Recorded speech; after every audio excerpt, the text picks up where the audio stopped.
Muito boa tarde a todos. Sejam bem-vindos à primeira sessão, à sessão medieval. Este ano, e para darmos continuidade ao, um, às sessões que fizemos no ano passado, este ano vamos abordar novos temas, novas ideias e vamos abordar projetos com impacto. O primeiro projeto que queremos apresentar e que convidamos e que muito obrigado, Jorge, por ter aceito o nosso convite.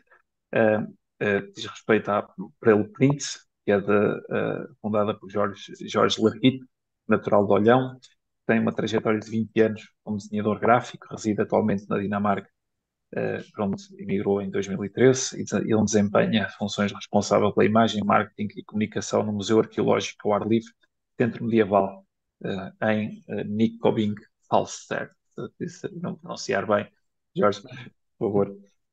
O seu gosto e dedicação ao estudo da Idade Média, especialmente ao século XV, levaram-no a explorar diversos ofícios, destacando-se a impressão como foco central nas suas atividades recentes, ao reconstruir uma prensa manual baseada na iconografia medieval, a iconografia, sim, do final da Idade Média. Jorge Larguito deu origem ao projeto Prelo Print. Através deste projeto, mantém viva a arte e o ofício da impressão manual, partilhando este conhecimento com o grande público através da internet e de diversos eventos públicos. Jorge, uma vez mais, muito obrigado. Enquanto diretora ou vice-diretora disto tudo, se tiver alguma palavra de acolhimento também para dizer, será bem-vinda. Sara, a nossa vice-diretora do Instituto, se tiveres alguma coisa a acrescentar. Olá, muito boa tarde. Não, apenas agradecer ao Carlos por estas sessões da Medieval e por mais um ano, esperemos cheio de impacto. E agradecer, claro, também ao Jorge pela disponibilidade de estar aqui. A questão da impressão é uma coisa que eu acho bastante piada, não como investigadora, mas mesmo pessoalmente é uma coisa que me interessa e fiquei super entusiasmada quando vi que esta primeira sessão ia ser sobre isto e pareceu muito, muito original.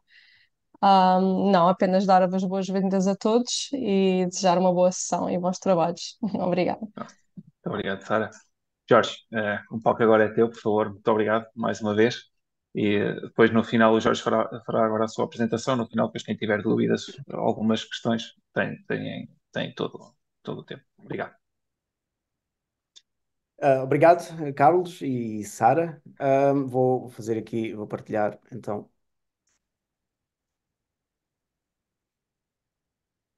a imagem. Penso que toda a gente deve estar a ver agora.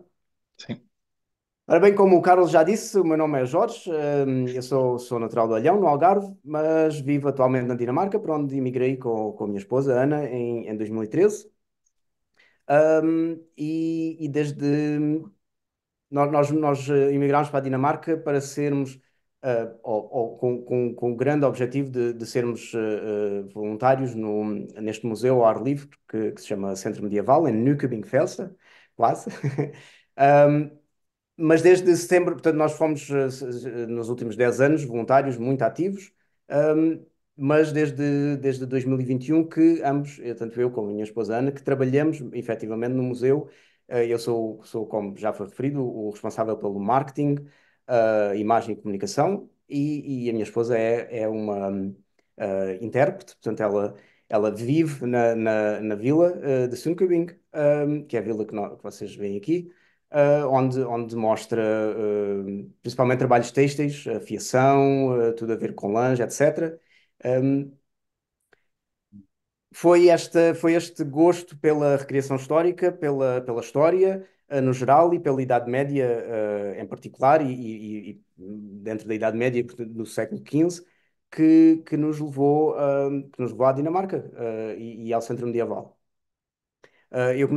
Nós começámos a fazer recriação histórica em Portugal já há mais de 20 anos, um, e, e em Setúbal, num grupo que existia, com sede em Setúbal, e eu penso que alguns dos meus companheiros de recriação desse tempo até estão hoje aqui ligados, ou pelo menos prometeram que estavam, se calhar até não se ligaram ainda. Um, mas vamos então ao prelo. O, Juntando o interesse pelo século XV, a minha experiência profissional em artes gráficas e educação também em artes gráficas, e uma necessidade constante de fazer, tal como falava com o Carlos logo ao início da conversa, o saber fazer as coisas com as mãos, saber e querer, não só saber, mas querer saber e querer aprender, e o resultado é o prelo.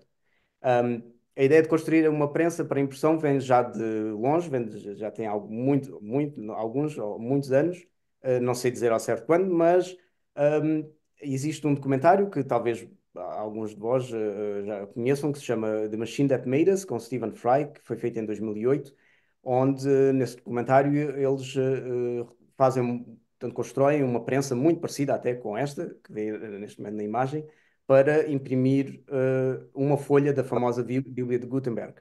Eu vi esse documentário pela primeira vez em 2011 e sem dúvida que foi esse documentário que me fez pensar, espera lá, isto é possível fazer uma prensa e se calhar isto era um projeto interessante. Mas entretanto a vida acontece e entre a mudança de país, trabalho e tantas outras coisas, família, etc., esse desejo ficou guardadinho aqui naquele cantinho onde se arquivam os desejos e que se pensa até que talvez nunca venha a acontecer. Um, Entretanto, nas leads da recriação histórica, o meu foco foi sempre na caligrafia, na pintura, iluminação, portanto, trabalho com manuscritos. Foram muitas e boas as horas que já passei no Centro Medieval, principalmente, a falar com visitantes sobre pigmentos, sobre folha de ouro, sobre tinta ferrogálica, todas essas coisas. É uma coisa que eu gosto muito e que, na verdade, desde que construí a prensa e desde que comecei a imprimir, que pronto, o tempo não dá para tudo e deixei um pouco de fazer, mas, claro, ainda tenho o gosto por isso e ainda pinto de vez em quando, mas já não tanto como imprimo. Imprimo mais do que pinto. Um, Nesta fotografia é um exemplo, isto é no Centro Medieval, num evento público, onde mostrei aos visitantes as duas faces da moeda, isto é, uma xilogravura de por volta de 1460 ou 465, penso eu, e uma iluminura precisamente do mesmo período. E isto é para mostrar, foi sempre para mostrar às pessoas que o advento da impressão ou a invenção da impressão não veio matar os pintores, nem os escritores, nem nada disso. As coisas continuaram a ser usadas e lado a lado. Saltemos agora então para 2019 e a oportunidade de construir um prelo aparece. Estando no sul da Alemanha, no evento internacional da recriação histórica, o presidente de um dos mais antigos grupos de recriação e também um dos mais importantes a nível europeu, que se chama a Companhia de São Jorge, lançou-me o desafio de montar uma tipografia num evento, uma tipografia medieval, obviamente, num evento que havia de acontecer no Centro Medieval no verão de 2020, portanto, em julho de 2020. Um, eu quero só acrescentar que este desafio, apesar de ter sido lançado nos finais de 2019, mas já desde 2016, que tanto eu como a minha esposa Ana, que nós fazíamos xilogravuras, como vê nessa imagem, um, temos até, nessa altura, de 2016, fizemos uma edição de um baralho de cartas, em xilogravura, que foram impressas todas à mão, portanto, na altura não tinha ainda a prensa, da qual nós não conseguimos manter a oferta em relação à procura. Ficou mesmo muito popular e foi um grande, grande, grande trabalho. Um, mas isto para dizer que em pouco tempo nós criámos ali um grupo de interesse, principalmente entre recriadores históricos, à volta das impressões medievais, e daí o desafio como foi lançado em 2019. Nesse evento na Alemanha participava também um bom amigo, que atualmente é colega meu no museu, Ben Voldering, da Holanda, que tem um talento enorme para carpintaria e é ferreiro também, portanto ele conhece os truques e os segredos, o saber fazer dele é com madeira e com ferro. Um, nesse evento, fui imediatamente falar com ele e lancei-lhe então o desafio de construir a prensa, porque eu sozinho nunca iria conseguir fazer, eu não tenho a habilidade com a madeira nem as ferramentas. E o Ben, aceitou esse desafio de imediato, nem sequer prestando no jogo. Eu já o conheço o Ben desde 2013, desde que me mudei para a Dinamarca, e nessa altura pedi-lhe para ele me construir uma caixinha em madeira para eu guardar pigmentos, e ainda hoje estou à espera dessa caixinha. porque para ele é o tipo de pessoas que, o tipo de pessoa que uma caixa, isso é chato. Isso são 4 tábuas, é chato, 5 tábuas, é chato. Uma prensa, fazer um parafuso à mão, isso sim, é um desafio. Por isso ele pegou no desafio de imediato e começou a trabalhar nele. O resto de 2019 foi dedicado ao estudo das poucas fontes iconográficas que existem dos finais do século XV e inícios do XVI, outros trabalhos académicos e projetos de interpretação de prensas deste período, do qual destaco o trabalho de Alan May, na Inglaterra, que foi a pessoa que construiu a prensa para o já mencionado documentário The Machine That Made Us.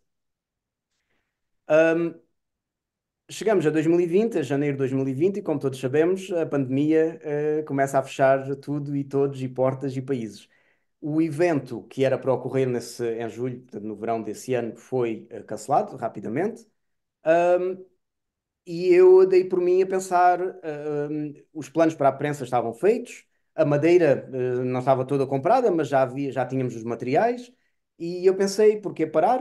A prensa não é só para aquele evento, a prensa é uma coisa que eu quero, por isso vamos fazer. E a prensa foi quase uma filha da corona, porque foi construída durante. Aqui na Dinamarca nós tivemos sorte, não tivemos os lockdowns como em Portugal, por exemplo, foi tudo muito mais suave. Mas, de qualquer maneira, o Ben, nos primeiros 6 meses de 2020, não estava a trabalhar, por isso teve tempo para se dedicar e construir a prensa. Aqui temos algumas poucas imagens da construção da mesma, portanto, a parte mais, sem dúvida, mais difícil de fazer foi precisamente o parafuso. O parafuso foi todo feito à mão, todo não sei qual será o termo correto em português, mas pronto, foi todo feito à mão pelo Ben. E se o parafuso já era difícil, fazer em português a porca, é um nome que acho é um pouco estranho. A porca então foi ainda mais complicado, mas foi possível e, aliás, o resultado está à vista. No meu site eu tenho uma página dedicada à construção da prensa, onde podem ver, se estiverem interessados, podem ver um pequeno vídeo, mais fotografias e também um pequeno vídeo onde se mostra como fizemos esta parte do parafuso e também as outras partes da prensa. Um, Entretanto, enquanto a prensa estava a ser construída, portanto, de janeiro a mais ou menos junho, aqueles primeiros 6 meses de 2020, eu mantive sempre em contacto com o último fundidor profissional de tipos na Europa, o Sr. René Gerstenberg, que tem uma fundição, ou tinha uma fundição, ali entre Frankfurt e Mainz.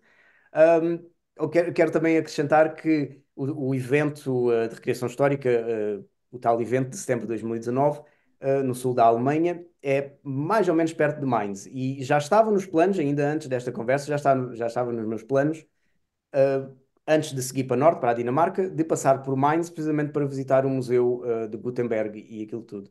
Ou seja, foi uma boa coincidência o desafio lançado e a verdade é que no dia a seguir já estava em Mainz e a Mainz fiz os contactos certos para conseguir os tipos, que é uma coisa que já não há muita gente a fazer e, na verdade, este senhor, o senhor Rainé, ele era o último profissional, ou seja, uma pessoa já com muita idade, com os seus 85 anos, penso eu, agora, neste momento, que, que foi educado mesmo, pronto, é um profissional. Hoje em dia ainda há pessoas que fazem fundição, principalmente na Inglaterra, mas são pessoas que começaram, tal como eu, como hobby, portanto, não têm uma educação mesmo concreta neste tema, o que é uma pena, porque mais do que a impressão, a fundição dos tipos é uma arte que vai desaparecer.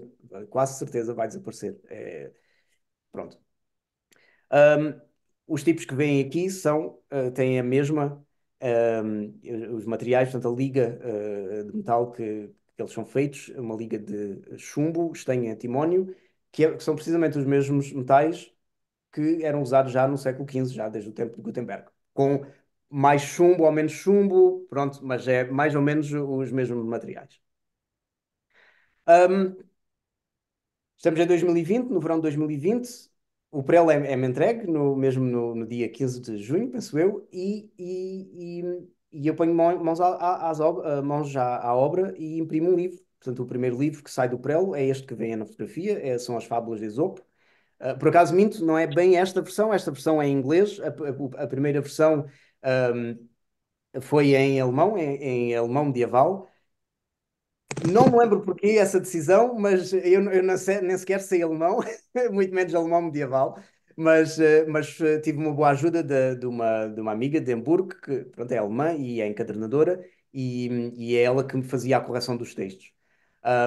Mas foi uma coisa de começar do zero, portanto, de zero to hero, porque eu nunca tinha impresso nada. Eu já fiz livros, já fiz muitos livros em impressão digital, usando de InDesign e software, mas imprimir um livro à mão, com tipos, com xilogravuras, com tinta, é uma coisa que eu nunca tinha feito. E foi um gozo enorme, enorme, enorme, e até hoje pronto, não consigo parar. É quase como um vício. Um, para minha grande surpresa, estes livros, totalmente impressos manualmente, com o texto composto com caracteres móveis, com xilogravuras feitas à mão e as encadernações manuais, não foram comprados unicamente por recriadores históricos, mas também por colecionadores, académicos, historiadores, um pouco por todo o mundo. O que foi uma grande surpresa para mim. Essa primeira edição teve 27 cópias e elas venderam em 2 semanas. Um, Havia claramente um interesse por estes trabalhos claro, as redes sociais ajudaram muito na divulgação deles. Aqui está mais uma imagem. Sim, esta é a versão em inglês. A procura pelo livro foi muito, ou seja, assim que a versão alemã vendeu, eu tinha muita gente a escrever-me a pedir cópias ainda, que já estavam vendidas, mas como vi que eram muitos ingleses, muitos americanos, decidi então fazer uma segunda versão, com as mesmas imagens, precisamente o mesmo texto, mas em inglês, neste caso, inglês Middle English. Portanto, não é inglês moderno, tudo o que eu faço normalmente é em linguagem da época. Voltamos agora um pouco atrás, ao prelo. Eu evito a todos os custos chamar esta prensa a prensa ou prelo de Gutenberg. É muito difícil. Para mim é fácil, mas de todas as vezes que já estive na prensa, isto é, em jornais ou mesmo na televisão, os jornalistas adoram, toda a gente lhe chama o prelo de Gutenberg. E eu compreendo porque é uma forma fácil para as pessoas, lá está um público menos educado, de juntarem os nomes. Mas eu evito a todo custo chamar este prelo uma prensa ou uma réplica da prensa de Gutenberg, pelo simples motivo que não existe uma prensa de Gutenberg. Ninguém sabe, não existem imagens ou referências à prensa ou ao prelo que o Gutenberg usou. Logo, não posso afirmar que esta é uma cópia de algo que não existe. Um, Existem vários museus pelo mundo que clamam ter uma réplica da prensa de Gutenberg, talvez em Portugal também, não a desconheço, mas isso não é correto. Um, Portanto, este prelo que aqui vem atrás de mim, que eu vou demonstrar daqui a pouquinho, é uma interpretação daquilo que um prelo dos finais do século XV pode ter sido. E foi, em grande medida, baseado nesta imagem que vem neste momento no ecrã, que é uma xilogravura de La Grande Danse Macabre, ou a Dança Macabra, ou a Dança da Morte, impressa em Lyon em 1499. Esta imagem que vem é uma xilogravura minha, portanto é uma cópia de um original, já feito por mim, mas é uma cópia, portanto é uma réplica, ou seja, neste caso a imagem original é idêntica à que vem no ecrã. Um, portanto, isto é 1499, é praticamente 50 anos depois do Gutenberg imprimir a sua Bíblia e os outros trabalhos. Mas é a representação mais antiga que nós temos de uma prensa e até de uma tipografia. Não só a prensa, mas, como veem, temos 3 trabalhadores da tipografia na mesma imagem. Penso não ter necessidade de explicar o contexto desta imagem a medievalistas, mas muito brevemente, a dança macabra ou a dança da morte é uma alegoria artística ou literária dos finais da Idade Média sobre a universalidade da morte e que expressa a ideia de que não importa o estatuto de uma pessoa em vida, a morte chega a todos.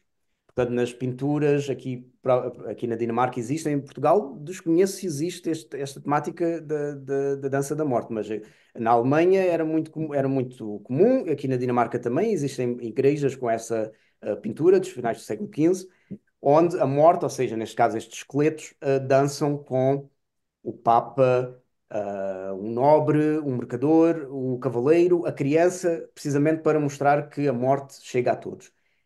Este livro, esta edição de Lyon, de 1499, é tão moderna que até já os impressores fazem parte da dança, o que mostra que a imprensa, a prensa nesta altura, já 50 anos depois de Gutenberg, já estava espalhada e já era uma coisa praticamente comum. As pessoas já sabiam o que era uma prensa. Hum, Vou agora, portanto, paramos aqui nesta imagem, vou parar aqui a apresentação, porque vou então proceder. Tenho o prelo atrás de mim, nós estamos na minha casa, portanto eu não tenho uma oficina, quer dizer, tenho uma oficina, mas a oficina não está pronta ainda para o prelo, por isso o prelo está na minha sala, eu costumo brincar que é a sala mais original da Dinamarca, né? Toda a gente tem uma prensa no meio da sala, nós não temos televisão, mas temos uma prensa, é bem mais interessante. Por isso vou virar um bocadinho, espero que consigam ver bem, vou chegar o computador um bocadinho mais perto e vou então imprimir aqui uma pequena coisinha.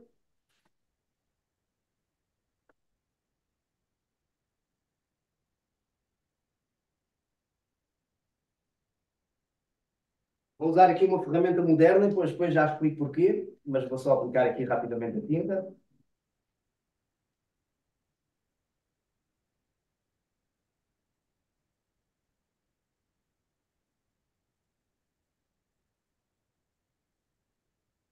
Temos aqui uma pequena folhinha de papel, vazia de um lado e do outro. O papel está úmido porque este tipo de impressão sobre o papel seco não funciona. Aliás, funciona, mas nunca, a impressão nunca é constante. Não consegue, o papel não consegue puxar a tinta de forma plana. Por isso o papel está um bocadinho úmido. Estava ali debaixo de uns panos úmidos para manter um nível de umidade, como podem ver. Por isso vou agora então pôr. Temos a tinta nos tubos. Vou pôr o papel por cima dos tubos.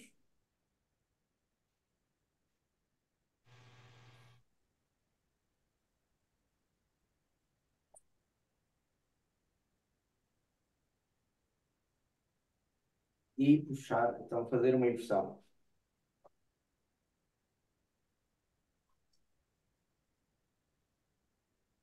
E o papelinho estava branquinho, agora temos um texto impresso, portanto, o texto em caracteres móveis e esta pequena cobra, que é uma xilogravura, portanto, uma imagem cortada em madeira.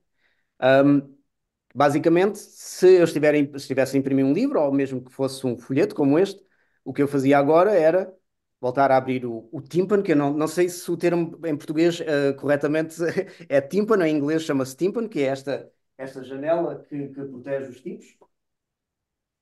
Abria o tímpano, colocava novamente a tinta, o papel por cima e por baixo da platen, que eu também não conheço o nome em português, e puxava outra impressão. Eu costumo dizer, vou só voltar aqui à mesa.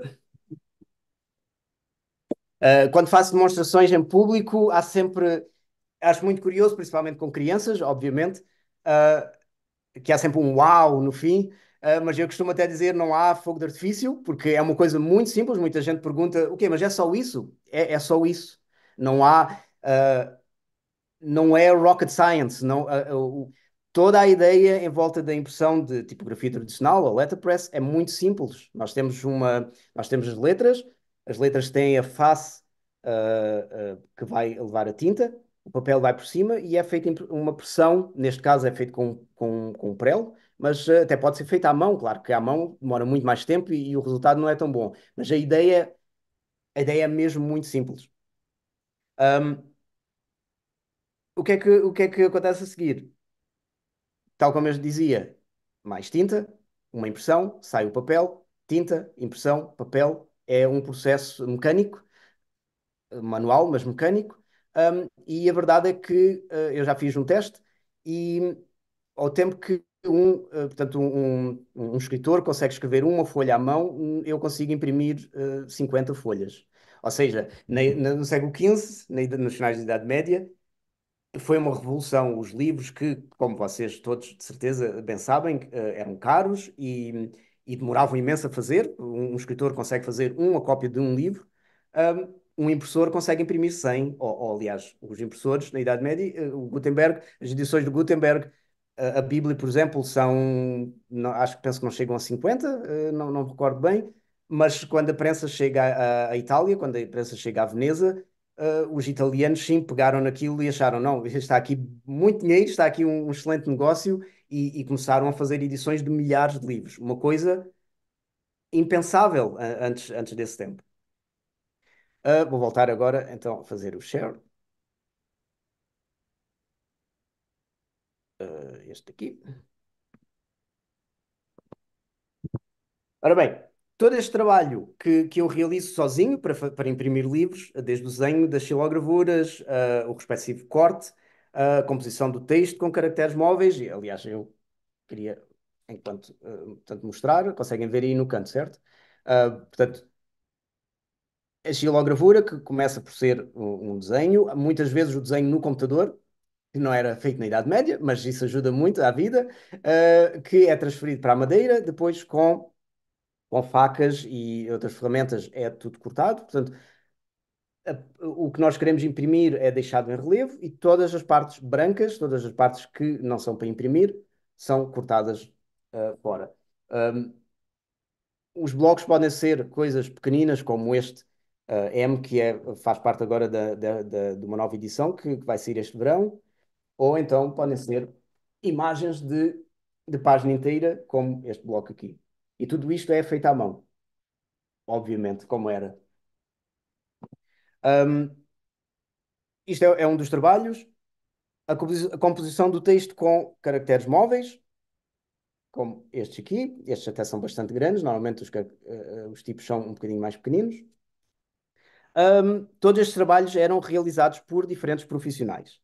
Voltando mais uma vez à xilogravura de 1499, que tem aí no ecrã, podemos ver quatro destes profissionais, só apenas quatro deles.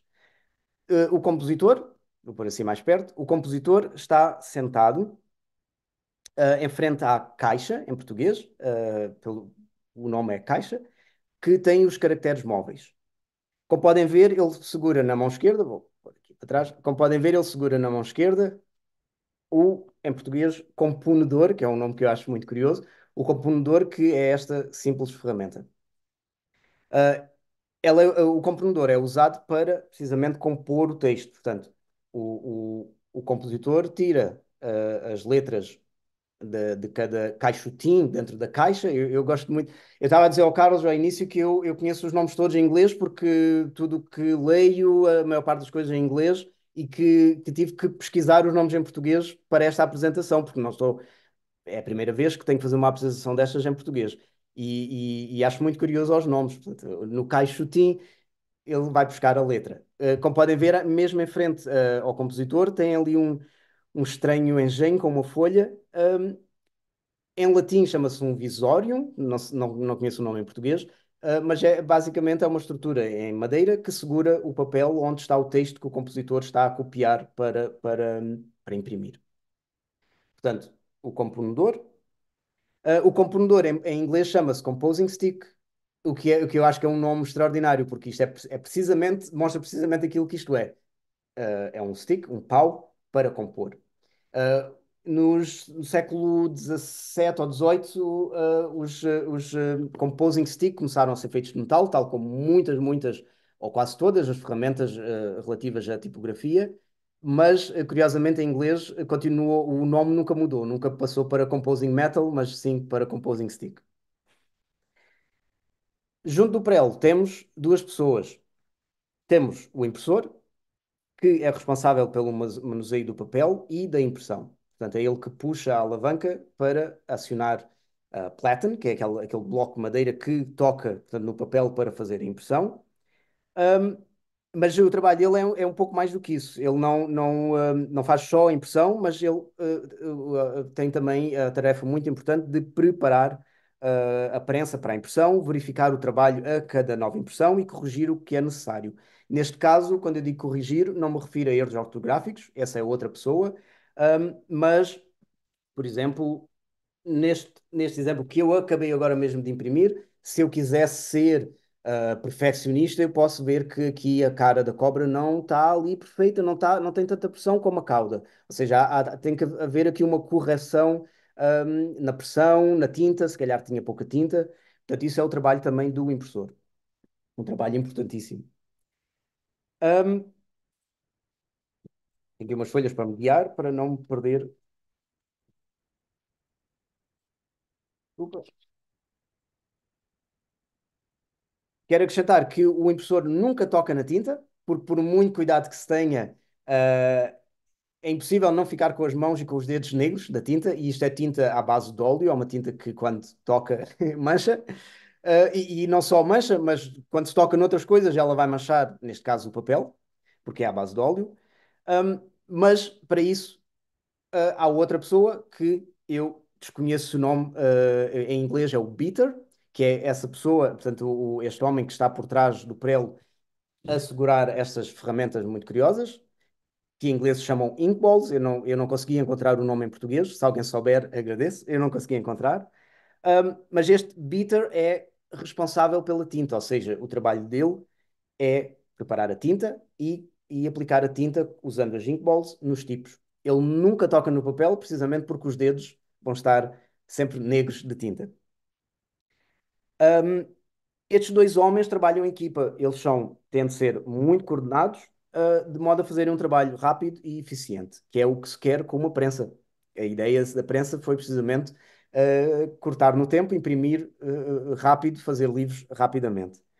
Um, quando estes dois homens estão a trabalhar na prensa, enquanto um aplica a tinta, o outro já está a apanhar uma folha nova para ser impressa, a colocá-la no tímpano, e enquanto o impressor puxa a alavanca para fazer uma impressão, o beater, ou batedor, não sei se o nome será correto, já está ao mesmo tempo a apanhar mais tinta, e em muitas imagens, não do século XV, infelizmente, mas em imagens do século XVI e mesmo XVII, se quando olharem, se calhar hoje ou amanhã vão olhar com outros olhos, agora que viram uma coisa em ação, e vão ver que o beater, portanto aquele que aplica a tinta, normalmente é sempre representado assim. E isto significa que ele está a aplicar, está a espalhar a tinta nas bolas para poder então, daí o nome beater, para então bater com as bolas nos tipos para aplicar a tinta nos tipos.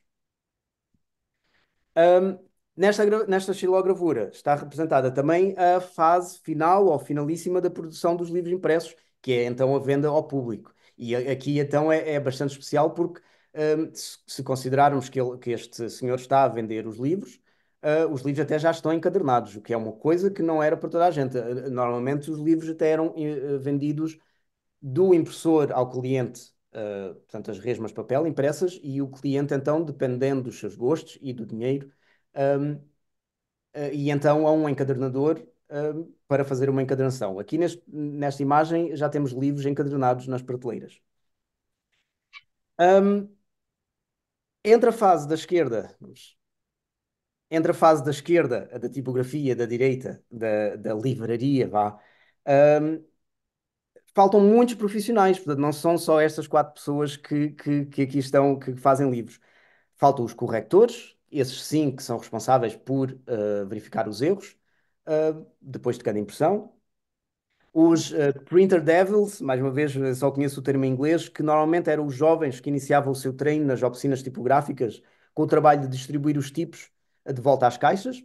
Isto é, depois de se imprimir uma folha, ou quatro folhas, ou oito folhas, até, dependendo do tamanho do prelo de um livro, todos os tipos, nada disto é desperdiçado. Os tipos são limpos da tinta que resta e voltam à caixa para então os compositores começarem a fazer as novas folhas usando precisamente os mesmos tipos.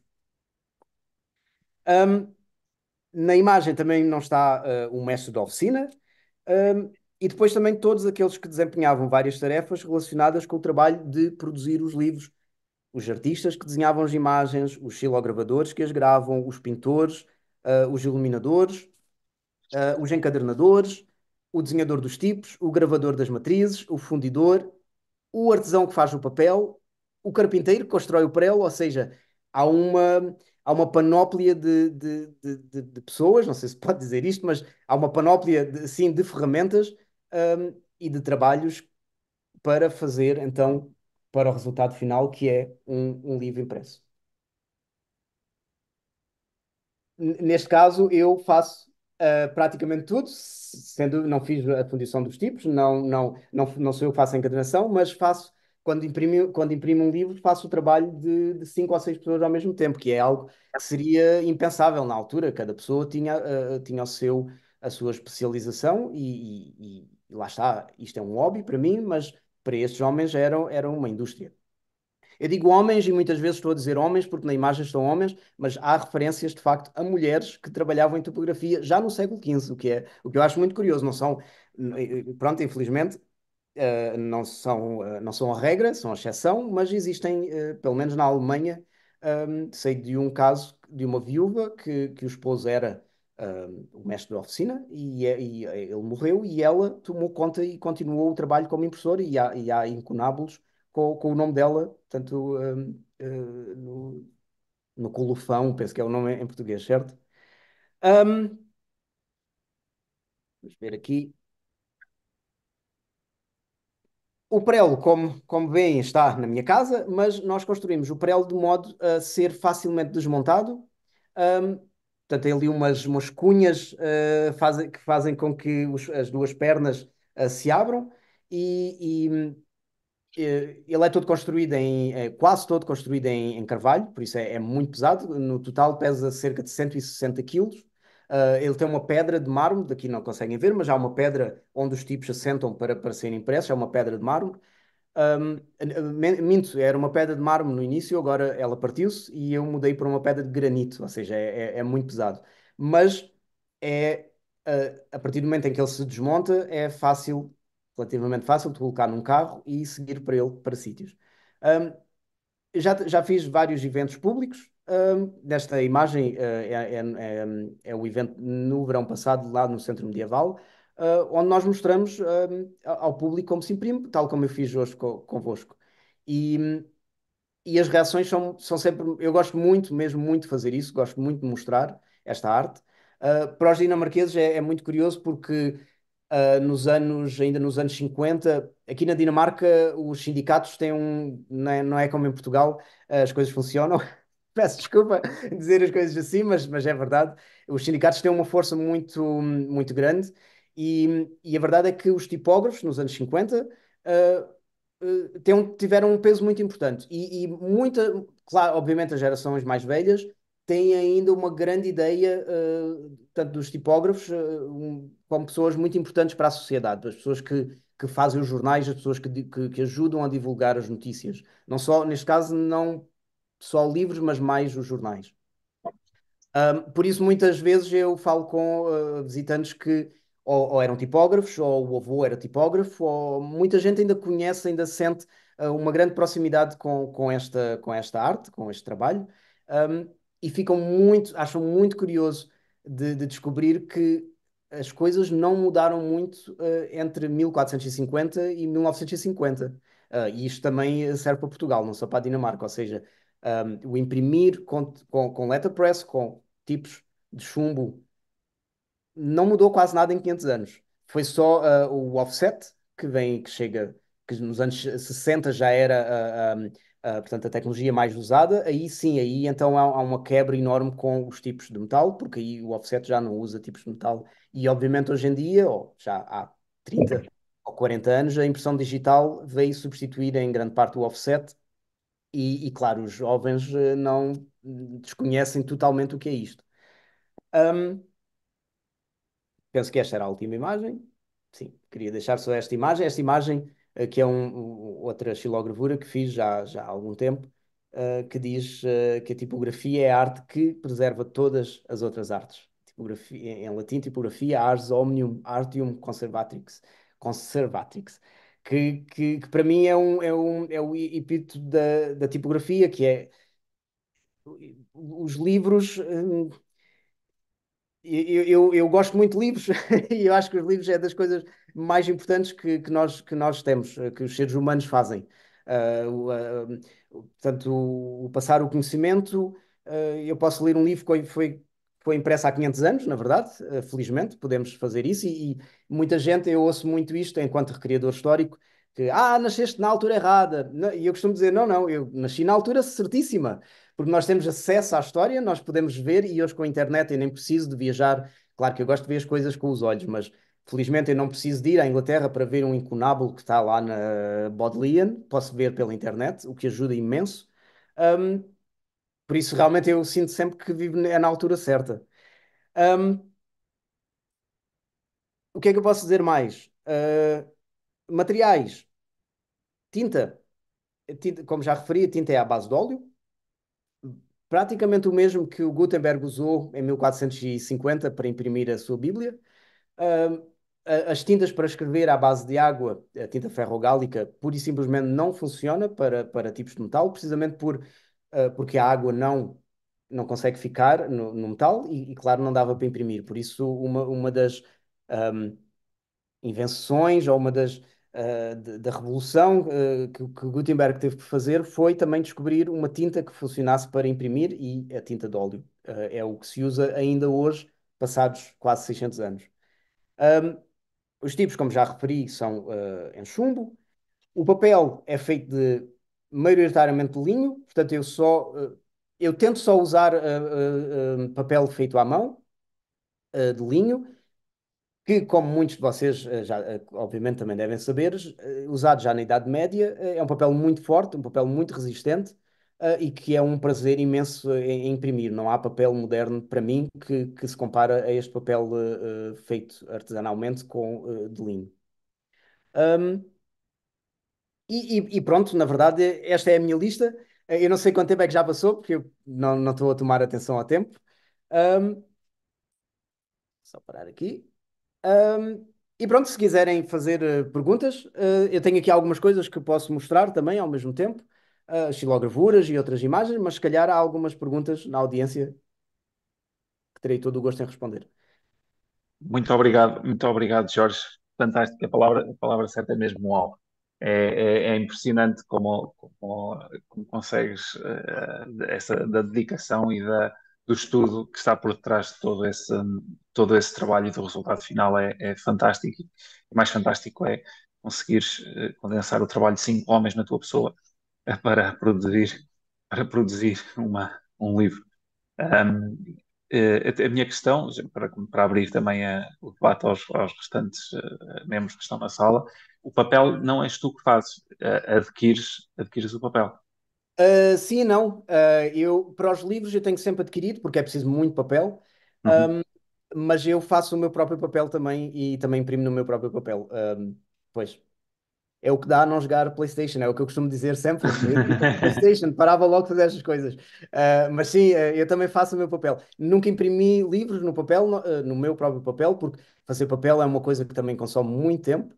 Sim. Um, mas sim, já tenho feito. Lá está, eu gosto de saber fazer tudo, e um dos motivos que eu tenho para visitar, portanto, bibliotecas públicas, para ver incunábulos ou livros incunábulos e pós-incunábulos, é assim que se diz, um, é precisamente para ver o papel, para sentir o papel, não para ver, mas para sentir o papel. É muito importante. Eu já fiz isso aqui na Dinamarca, em 2021.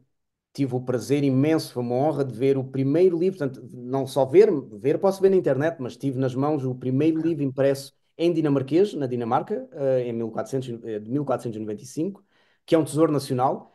Um, e em novembro do ano passado estive em Antuérpia, no Museu Plata Morretus, que é o museu onde estão as prensas mais antigas do mundo, século XVI, ou, aliás, século já XVII, nem sequer século XVI.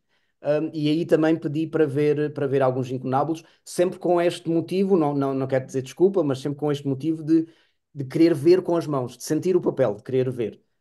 Que é uma coisa que em Portugal duvido que me deixassem fazer, porque em Portugal tem-se usar luvinhas, e aqui na Dinamarca e lá em Antuérpia nada de luvas, porque as luvas estragam mais do que os dedos. Da última vez que tentei isso em Portugal, nem pensar, quase que me cortavam a cabeça.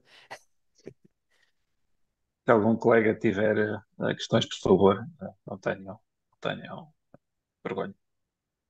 Miguel, por favor. Antes de mais, quero agradecer ao Jorge por esta apresentação tão interessante que nos realizou e dar-lhe os parabéns pelo trabalho.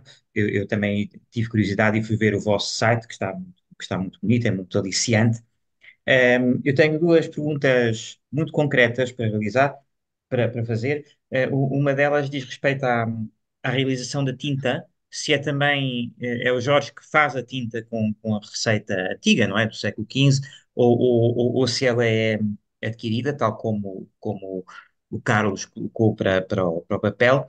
E a segunda pergunta em relação à questão da fundição dos tipos, essa arte que está a desaparecer, conforme nos disse, eu queria perguntar se nessa fundição, se essa fundição dos tipos tem alguma relação com os ferros, a arte dos ferros de encadernação, que é outra é outra realização, outra arte que também está, não digo a desaparecer, mas que se torna cada vez mais rara, ou seja, aproveitam-se muitos ferros antigos, já prontos, mas que eu saiba, não há muita gente a fazer ferros novos. E, portanto, queria lhe perguntar se são mais ou menos os mesmos artesãos, se é mais ou menos a mesma técnica num caso e no outro. Depois tenho um comentário mais geral, mas isso deixo para depois. Ok. Ora bem, em relação à tinta, eu uso tinta comercial, ou seja, eu compro a tinta já feita, que ainda, felizmente ainda é feita para letterpress, portanto, para tipografia tradicional, porque mesmo com, provavelmente muitos de vocês conhecem as Heidelberg, que são aquelas impressoras que fazem este movimento e fazem o psh, psh, que era, eu cresci, portanto, em Olhão havia pelo menos duas tipografias que tinham as portas abertas e nós passávamos na rua e ouvíamos a Heidelberg, sempre com aquele movimento, e felizmente ainda se faz essa tinta para esse trabalho. Um, Essa tinta é basicamente óleo e o pigmento preto, que é precisamente aquilo que se usava. Ou seja, eu nunca tive necessidade de fazer a tinta porque não sinto que estou a enganar quando digo que estou a usar uma tinta. Claro que existem, eles adicionam alguns aditivos para secar um bocadinho mais rápido, etc. Mas tudo isso até ajuda bastante ao meu trabalho. Por isso, não, eu nunca. Eu já fiz a minha tinta para experimentar e correu muito mal porque ficou muito líquida. E é uma coisa que, pronto, com o tempo posso experimentar outra vez, mas no geral eu compro a tinta feita.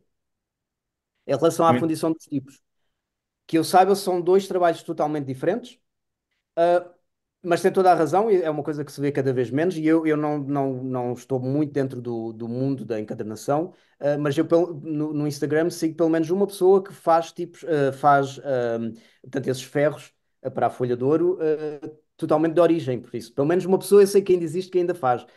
Mas é uma coisa, são trabalhos diferentes. São trabalhos diferentes. Eu não referi isto antes na minha conversa, mas um dos grandes objetivos para o futuro deste projeto, do Pearl Prince, é eu fundir os meus próprios tipos. É uma coisa que eu quero muito fazer. Primeiro porque uh, é muito difícil já de os arranjar. Não há ninguém a fazer, portanto, eu quero fazer os tipos mesmo do século XV. Eu já comecei a trabalhar no desenho dos tipos utilizados pelo Valentim Fernandes em Portugal, portanto, um dos primeiros impressores, alemão, claro, mas um dos primeiros impressores em Portugal. E eu quero muito um dia poder fazer isso. Para isso, preciso de, claro, chumbo, derreter chumbo é perigoso, é perigosíssimo. A minha esposa não gosta muito dessa ideia. Por isso, como é óbvio, preciso de uma oficina, preciso de outros materiais para fazer isso, mas é uma coisa que vai ser o próximo passo. Já realizei algumas experiências. Aqui tenho um muito pequenino molde. Eu fiz este molde para fundir espaços. Portanto, como é óbvio, os tipos quando se faz uma palavra, para dividir duas palavras, precisamos de um espaço, que é um bocadinho mais baixo para não apanhar tinta. E um dos trabalhos que tenho estado a trabalhar em colaboração com a Universidade de Bristol, na Inglaterra, cheguei ao ponto em que já não tinha mais espaços. Ou seja, mas os passos, pronto, são bem mais fáceis de fazer do que as letras, por isso fiz Elétrico, este claro. pequenino molde para fazer os passos. É uma arte totalmente à parte, complexa, bastante complexa, mas é uma coisa que eu quero fazer no futuro. muito obrigado pelas suas respostas. E sem querer monopolizar, eu queria só fazer um breve comentário agora, que tem a ver com a minha especialidade, que é a heráldica. e que está muito relacionada, claro, com essa questão da impressão nos seus princípios. Uhum. Eu vi que partilha esse interesse porque mostrou-nos várias peças heráldicas, eh, várias xilogravuras heráldicas, até nos mostrou uma propriamente que manipulou, e na sua loja virtual reparei que está pendurado um quadro com as armas de Dona Isabel de Borgonha. Portanto, enfim, Ah, sim. deduzo que tem interesse pela heráldica. Eu Sim, queria sim, apenas muito, muito. dizer que é de facto fascinante esta, esta exportação de uma cultura visual própria da Idade Média para o mundo da impressão desde os seus primórdios e aproveitei também para ir buscar aqui à minha estante, não sei se conhece Não se vê, este Miguel. é o primeiro, é o Ele está a Tem que primeiro, mostrar. aproximar. Não se vê, Miguel. Tem que tirar o bem, fundo. mas Ele está. eu digo, Está como fundo. é um facsímile do primeiro incunábulo impresso na Extremadura espanhola por um oficial de armas chamado Pedro de Gracia Dei, chama-se Blasón General y Nobleza del Universo, foi impresso em Coria em 1489, esta é uma reprodução, claro, facsímile que eu tenho aqui, e é uma obra notável porque está cheia de gravuras heráldicas muito interessantes e, portanto, eu não queria deixar aqui de deixar este desafio. Eu já vi que se interessa muito por heráldica e realmente acho que é uma confluência muito interessante porque são imagens belíssimas Uhum. e muito antigas no universo da impressão Sim, tardo-medieval. Portanto, muito obrigado mais uma vez pela sim. sua apresentação. Obrigado, eu. E realmente esse é muito interessante. E se me permitem, vou buscar aqui uma coisinha aqui a uma gaveta, que por acaso não me recordei de apanhar antes.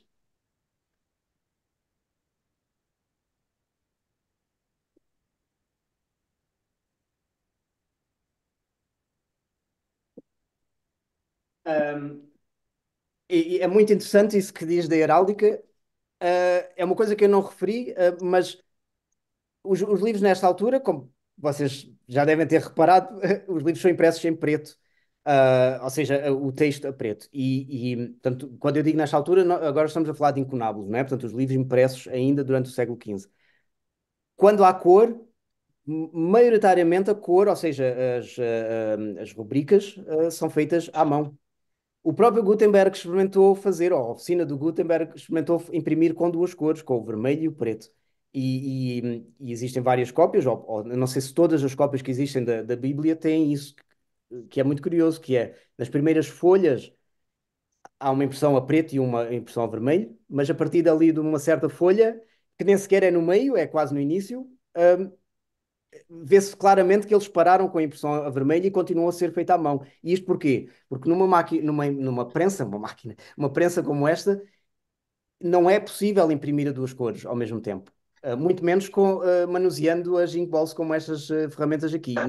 Não é possível. Ou seja, a impressão é feita a preto e se quiser imprimir noutra cor, tente-se tirar as folhas, tente secar a tinta, tente-se voltar a pôr, portanto, tente-se pôr o texto que se quer a vermelho e tente-se voltar a pôr a folha e a folha tentar precisamente tentar no sítio certo para imprimir certo. Ou seja, é muito complicado. E o próprio Gutenberg, eu gosto sempre de imaginar que eles chegaram ao ponto e pensaram: não, não, espera lá, que isto já está a demorar muito tempo, vamos, mas siga e os rubricadores, que há muitos e estão a precisar de trabalho, vão fazer isso à mão. Dito isto, havia já no século XV, já houveram impressões a cores. Uh, portanto, pelo menos uma das pessoas que trabalhou com o Gutenberg, o Peter Schaufer, quando ele abriu a segunda oficina de impressão em Mainz, eles imprimiram a cores. E há um livro que é lindíssimo, que é penso que é o Psaltério de Mainz, que foi impresso em três cores: azul, vermelho e preto. Mas a verdade é que o custo de trabalho foi tão grande que, passados muitas dezenas de anos, os livros ainda havia livros para venda que eles não conseguiam vender, porque o preço tinha de pagar o produto, não é? Dito isto, em Inglaterra, não me recordo agora do nome, mas há o livro que provavelmente conhece, o livro de inglês, Book of St. Albans, que fala de, portanto, eu não sei se, eu penso que o livro não é só sobre heráldica, mas pelo menos tem uma parte sobre heráldica.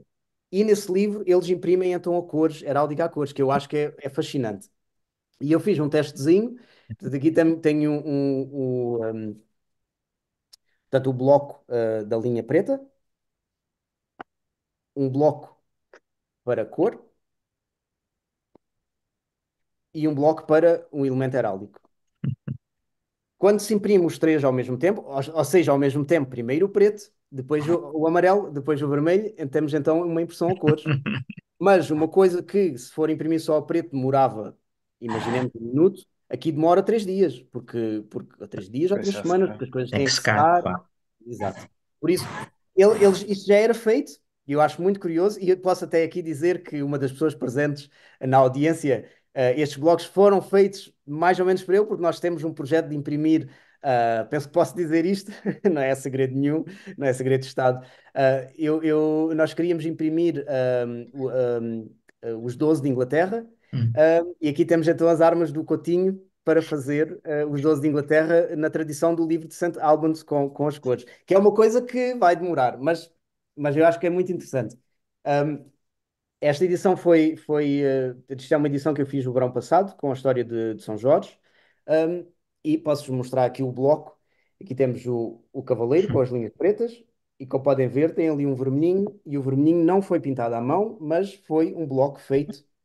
Ou seja, foi a primeira vez que eu experimentei imprimir com duas cores, e é um processo, é uma dor de cabeça, é uma dor de cabeça, mas eu gosto de desafios, por isso não me chatei nada com estes desafios. Mas esse livro de Saragossa eu tenho ideia que já vi, não o livro todo, mas tenho ideia que se é o que eu estou a pensar, eu já o vi e é realmente muito interessante, sim. Não sei se conseguem ver. Não. Sim, Vou sim, desistir de Não, tentar mostrar como. sim, mas consegui ver Não. um bocadinho, sim. Bom, não, porque é, tem o filtro.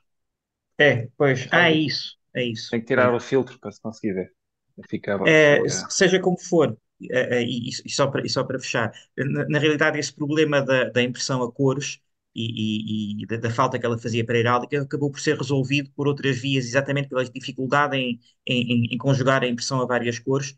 E no século XVII há um jesuíta italiano, o padre Pietrasanta, que inventa um código de tracejados para Pois, representação uhum. simbólica das cores e que é usado até aos nossos É dias e outro, pois. depois transposto até para pedras de armas, por exemplo, onde Sim, também é sim. difícil figurar as cores. De qualquer modo, acho que temos muita conversa possível pela frente, mas agora não quero monopolizar e deixo a palavra a outros. Obrigado. Tiago, tinhas levantado a mão, entretanto. Sim, sim, sim. Ahm, Olá, boa tarde a todos. Eu peço desculpa por não ter conseguido estar no início. Estava a dar uma aula. Ahm, tenho vindo a acompanhar o trabalho do Jorge há bastantes anos. Há 20. E, e é sempre. E estou muito contente pessoalmente também por poder assistir a este cruzamento entre este trabalho absolutamente fenomenal e aquilo que nós trabalhamos também do ponto de vista mais teórico, né? Mas tinha aqui uma pergunta muito concreta. Não sei se foi abordada, se abordaste no início da palestra, mas tem a ver um pouco com a conversa que estávamos a ter, que é a questão da cor nos incunábulos, nos livros que são produzidos, porque há uma fase, penso eu, um, que as próprias cópias, muito embora sejam, enfim, produzidas já neste processo de semi-industrialização e de impressão em série e de manufatura em série, depois são individualmente coloridas, as miniaturas ou as gravuras são individualmente coloridas. Não sei se podias falar um bocadinho sobre esse processo, porque isso, enfim, de certa forma, não é contraria, mas vai dificultar um Claro. bocadinho toda essa questão da, da produção em série, da produção em número, em quantidade e no tempo possível. Claro, e é isso como eu referi antes. Os livros eram vendidos, ou seja, o livro saía da tipografia a preto e branco. E depois, dependendo da bolsa, e por isso é que nós temos incunábulos, ou seja, cópias do mesmo livro em várias universidades do mundo, ou até coleções privadas, por vezes, que são diferentes, ou seja, o preto, a impressão é igual, mas depois o acabamento dos livros são diferentes. E isso cabia ao comprador. Eu costumo dizer sempre que não só ao gosto, mas também à bolsa, porque se quiserem o ouro, tem de pagar mais, se quiser o azul, tem de pagar mais do que. Pronto, por isso tudo isso dependia.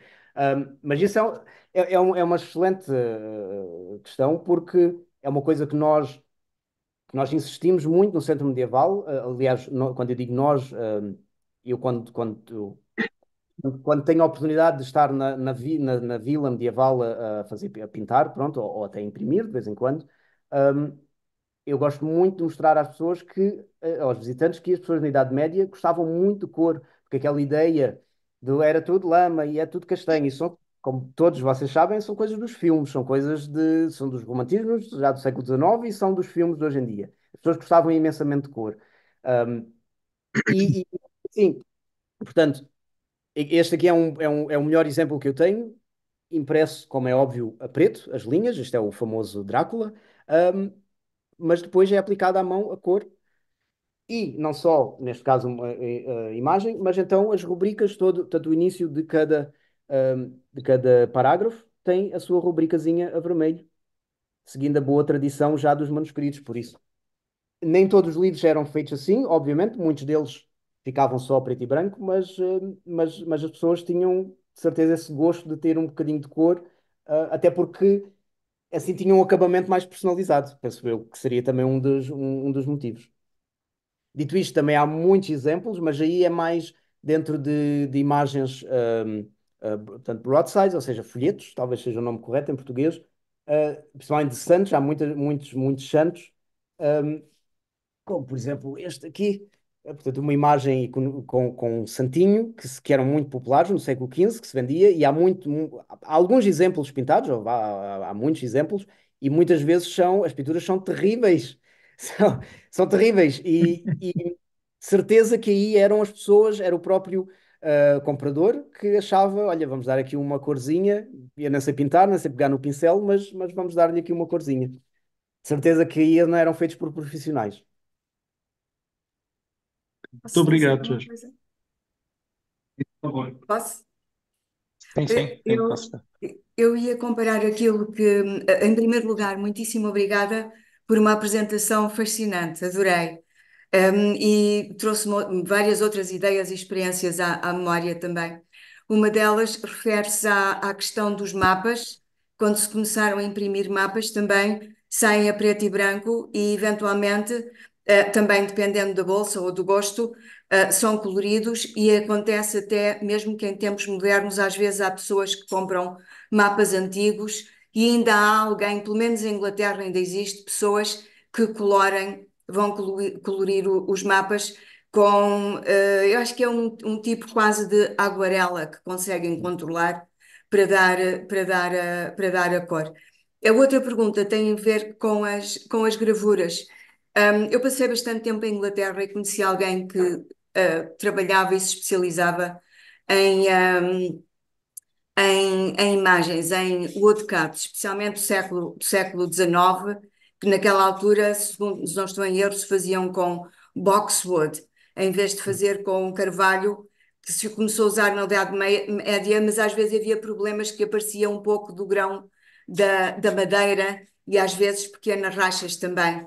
E a minha pergunta tinha a ver com o facto de, provavelmente, como era uma arte muito especializada, se havia pessoas que se especializavam em fazer, portanto, para esculpir, digamos assim, o bloco da madeira para poder as imagens, e havia essa divisão de atividades, e também se havia nomes que se distinguiam. Eu sei que na Idade Média o trabalho era bastante mais impessoal, como acabou por haver no século XIX, em que havia pessoas que se especializavam na arte do woodcut e que e hoje em dia são muito procurados por colecionadores.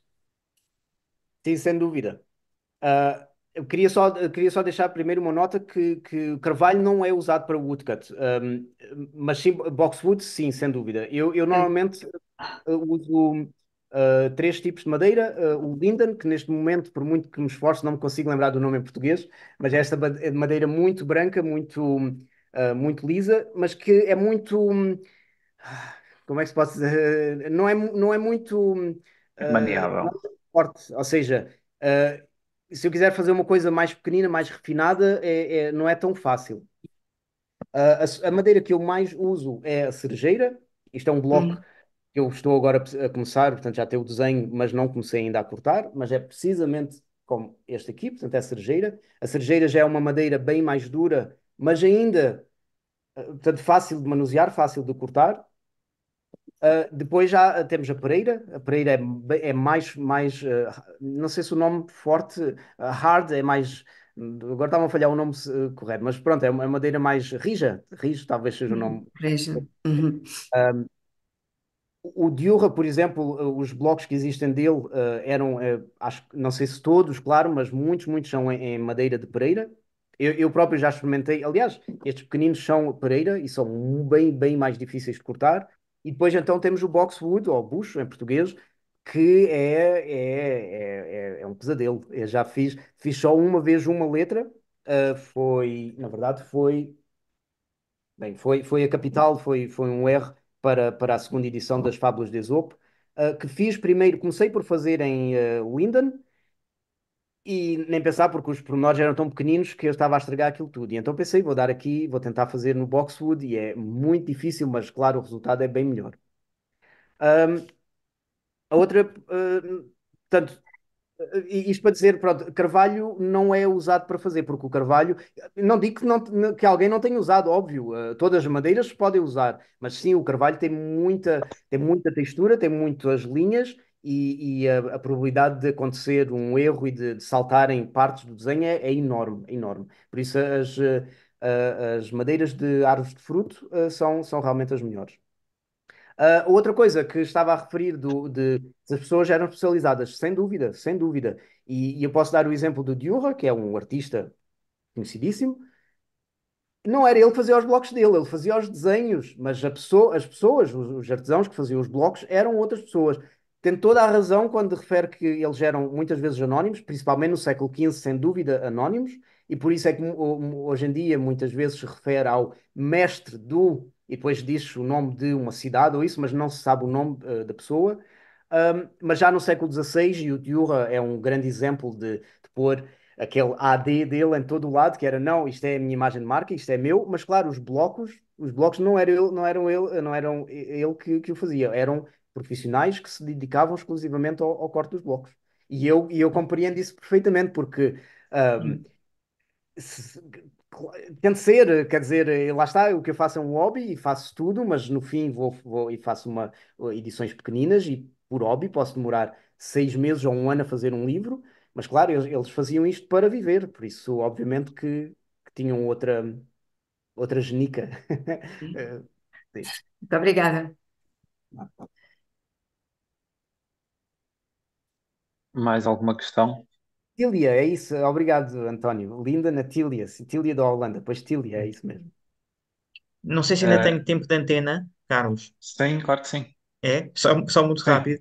Eu estava a ouvi-lo, Jorge, e a pensar num movimento que eu tenho estudado nos últimos tempos, que é um movimento brasileiro que surgiu em Pernambuco em 1970, pela mão de um professor de estética da Universidade Federal Pernambucana, que era o Ariano Suassuna, um grande dramaturgo e romancista, e chamou-se Movimento Armorial. E esse movimento armorial tinha como um dos seus principais objetivos precisamente a recuperação não só da estética medieval, mas também das técnicas medievais, nomeadamente através da arte dita popular, ou seja, sobretudo por via das xilogravuras. E produziu uma série de de impressos muito interessantes. E se não conhece esse trabalho, procure Ariano Suassuna, Movimento Armorial, e vai ver que eu lembrei-me, enfim, porque é uma espécie de recuperação, mas muito criativa das técnicas e da estética medievais, que o seu trabalho agora me fez também lembrar.